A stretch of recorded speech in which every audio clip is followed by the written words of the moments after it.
আছেন? আজকে একটু দুপুর থেকে ব্লগটা শুরু করলাম। সকাল থেকে আসলে খুব ব্যস্ততার মধ্যে কাটালাম। তো আজকে আমাদের রান্না হচ্ছে মিষ্টি কুমড়ো ভাজি, আর এখানে সাথে বেগুন ভর্তা।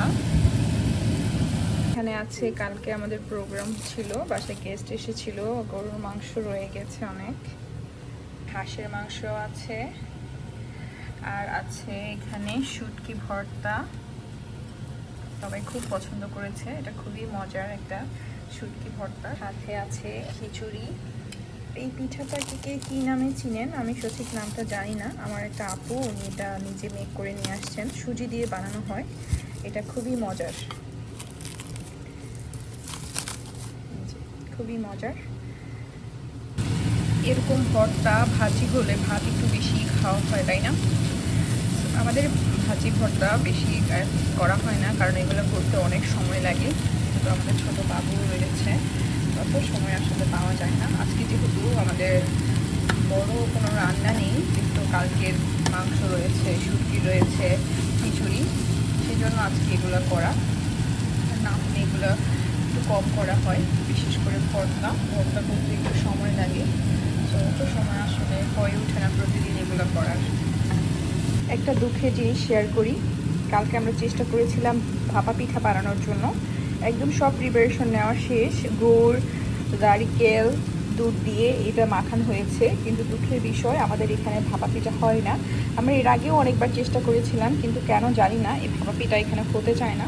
সে ফাইন হওয়াতে হয়তো বা হয়নি, জানি না কেন, অথবা ভাপে কোনো একটা সমস্যা ছিল, এই পিঠা আমরা খেতে পারিনি।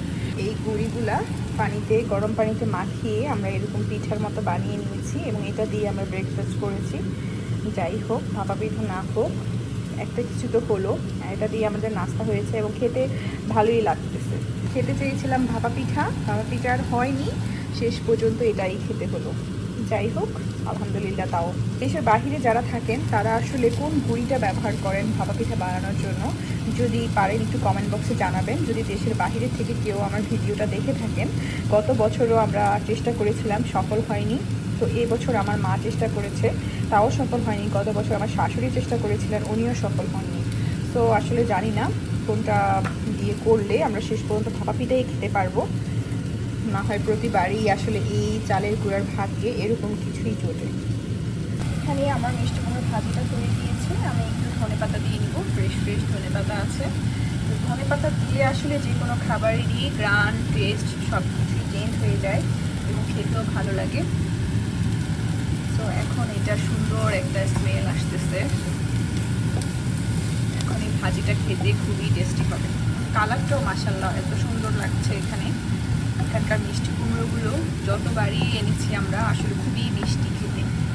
তো এরপরে খাবার হয়ে যাওয়ার পরে আমার ছেলেকে ভাত খাইয়ে দিচ্ছিলাম, আর সাথে চেষ্টা করছিলাম একটু কোরআন শরীফের ইংলিশ ভার্সনটা ওকে পড়ে শোনানোর, যাতে করে সে একটু বুঝতে পারে, কারণ সে যেহেতু ইংলিশটা বোঝে, তাই ওর সাথে একটু চেষ্টা করছিলাম ইংলিশ ভার্সনটা পড়ার। আজকে আর ছাদে যাওয়া হয়নি, সময় পাইনি আসলে।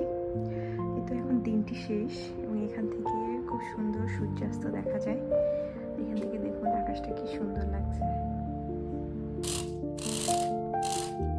সন্ধ্যাবেলা আমরা একটু বাজার করার জন্য বের হয়েছি। আমার ছেলের কালকে স্কুল আছে, ওর একটু নাস্তা দেওয়ার জন্য জিনিসপত্র কিনতে এসেছি, আর বাসার কিছু বাজার করতে হবে, তো সেই জন্য আমরা একটু এখন কোলসে আসলাম।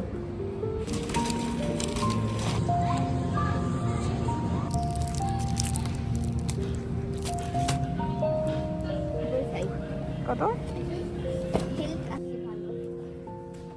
এটা হানি আছে বাবা।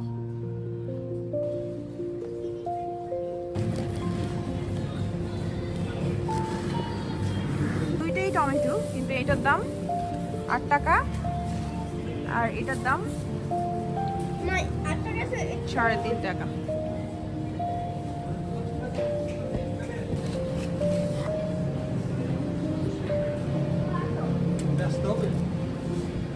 এই মেলনটা খেতে অনেক মজা। এটা অনেকটা আমাদের দেশের বাঙ্গির মতো, কিন্তু এটা বাঙ্গির থেকেও অনেক বেশি মিষ্টি। এটা খেতে খুবই মজা।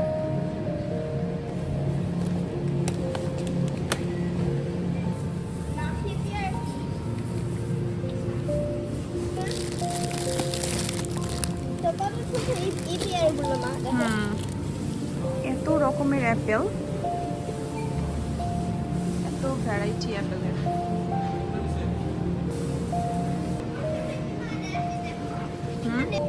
এই পিঙ্ক লেডি অ্যাপেলটা অনেক মিষ্টি।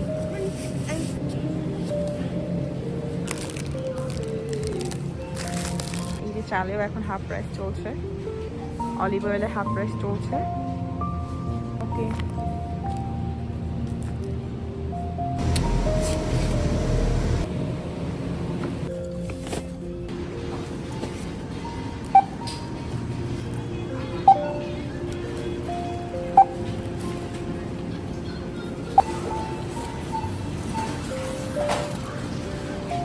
যতবারই কোলসে যাই, কোলস থেকে প্রতিবার বের হওয়ার সময় এই ফুলের দিকেই আসলে আমার চোখ আটকে যায়।